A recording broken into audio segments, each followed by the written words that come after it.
ملګرو اوس یو نوی بحث شروع شو. صوبایي حکومت وایي چې د تیران چې دا کم خلک کډې کوي نو دا ورته فوج ویلو چې دوی تاسو له دغه ځای نه کډ وکړئ، موږ دلته اپریشن کوو.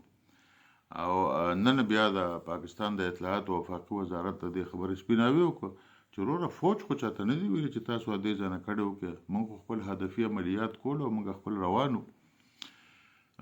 خو په دې کې چې کله د تیران خلک را روان شو او ویډیوګانې رالې او د هغوی د مشکلاتو تصویرونه رالل، نو صوبایي حکومت بیا خپله منصوبه بدله کړه، وایي چې اوس په دې باندې موږ فوج بدنامو.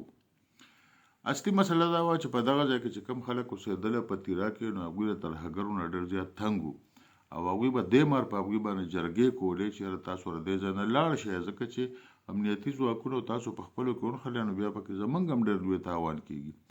بلا جرګې پې وکړئ، بیا پې له 40 کسانو یوه جرګه جوړه کړه، هغه جرګې مزه ونه کړه او ترهګرو ورته وایي چې موږ نه ځو، خپل کار کوئ.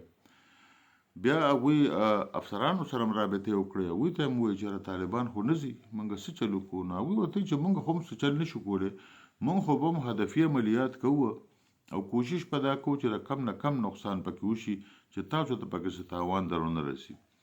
بهرحال دغه 40 کسیزه جرګه چې کومه وه، هغوی بیا دا فیصله وکړه چې یاره موږ به په عرضي توګه باندې د تیرانه کډه وکړو او چې کله حالات سم شي، اپریشن وشي، نو موږ به بیا به واپس راشو.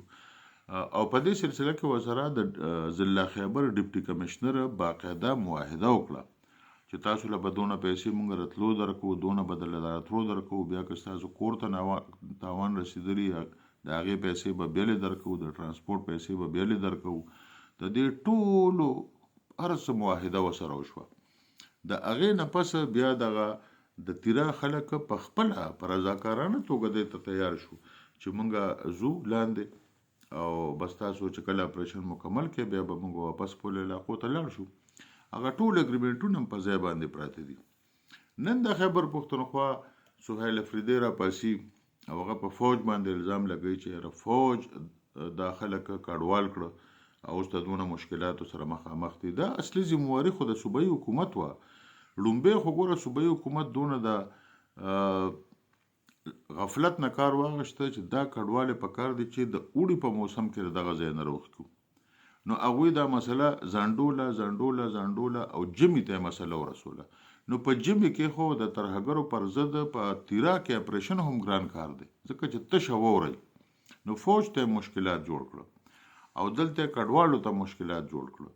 هلته هم دا کوشش وکړه چې که اپریشن وشي نو چې ترهګر او نور وسلوال کسان د فوج نه بچ پاتې شي، ځکه چې ووري دي.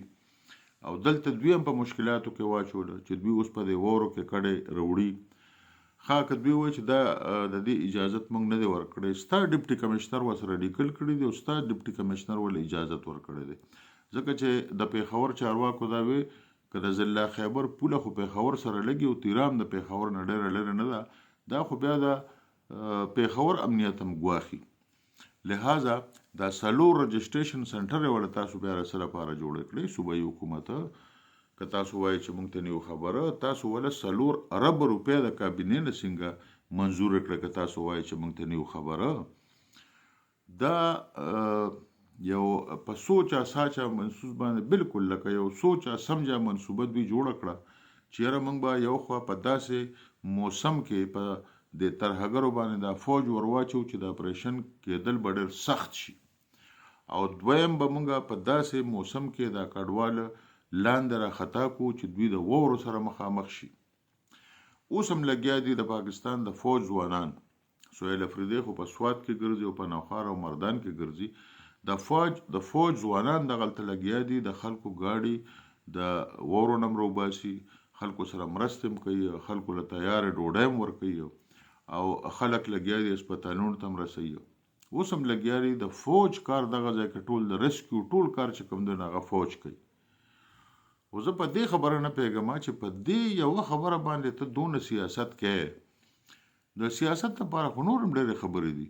په کار دی چې ته خو ستا خپله ضلع ده سهیل افریدي صاحب چې ته په خپله ضلع کې ناست وې، سره د وزیرانو ناست وې، سره د بیروکراسۍ ناست وې او دغه ځای کې دی د کډوالو لپاره ټول وسایل را جمع کړو او هغوی له د ورکول او د هغوی امداد وکړو. نو ته اوس لاړې نو تا پاکستان په فوج باندې دونه خطرناک الزام ولګو چې د سره د فوج مورال هم ډاون کیږي او دغه په کردار هم پوښتنې راپورته کیږي چې د پاکستان فوج دا کار کوي. نو فوج خدا کار د سره نه کړی نه دی. د 40 کسانو کومه کمیټه چې د سپین روبه جوړه شوه هغوی په خپل دا فیصله وکړه چې موږ لاندې کوزیږو او چې کله زمونږ علاقې صفا شي صفا علاقې و موږ ته حواله کې او باقاعده د هر یو شي لپاره خپل نرخ میخو چې د کور به دونه پیسې راکوي د مارکیټ په دونه پیسې راکوي د تګ راتګ به دونه پیسې راکوي د راشن به دونه پیسې راکوي.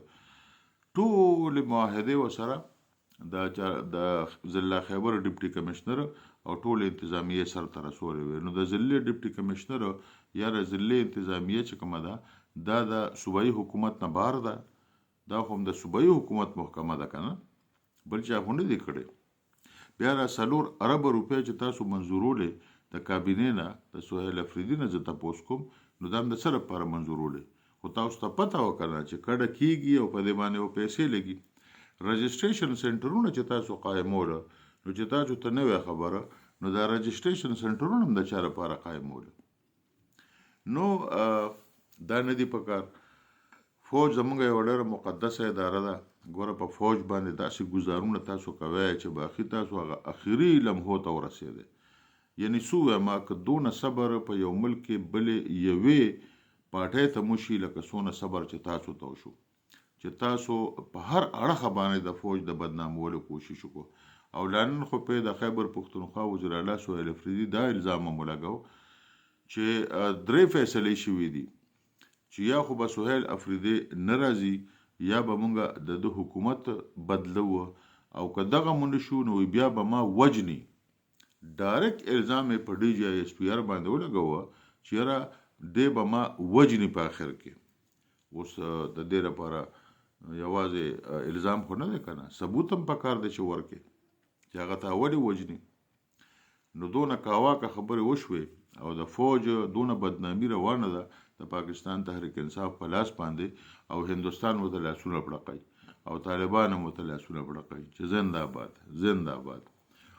نو اصلي حقیقت دغه دی چې د پاکستان د فوج پکې هیڅ کار هم نو. د پاکستان فوج سره پیچ که دغه علاقه د خلکو رضاکارانه طور خالی کړه موږ به پکې اپریشن وکړو علاقه به له صفا کو بیا دوی خپل علاقې ته ځي او صوبایي حکومت ته تکړه شي دغه ځای کې بیا د ریهیبلیټیشن کار وکړي. خلکو له د کورونه جوړ کړي مارکیټونه جوړ کړي سکولونه دي جوړ کړي هسپتالونه دي جوړ کړي روډونه دي جوړ کړي خلکو له د روزګار مواقع را پیدا کړي تاڼې دې پکې جوړ کړي عدالتونه دې پکې جوړ کړي دا ټول شیزونه دې پکې جوړ کړي چې دغه ځای کې ژوند په قلاره باندې خلک بیا کوي. نو زه نه پوهېږم چې تر کومه حده پورې اوس سهیل افریدي خو دې حده پورې لاړه چې زما په خیال چې وایي زه بالکل فوج سره او وفاقي حکومت سره په لاره نه ځم. ته ورسره که ځې او که نه ځې په تیرا کې چې دا کم خلک بې وسه بې دسته بې یار او مددګار په خپله ضلع کې پرېښي دي نو هغوی له خو ځان ورسوه که نه هغوی له خو ځان ورسوه هغوی څه ګناه کړې ده. ذمواري ټوله په صوبایي حکومت راځي دا د صوبایي حکومت کار دی ډیوټي ده خو چې نه یې کوي نو څوک په دې تپوس کوي.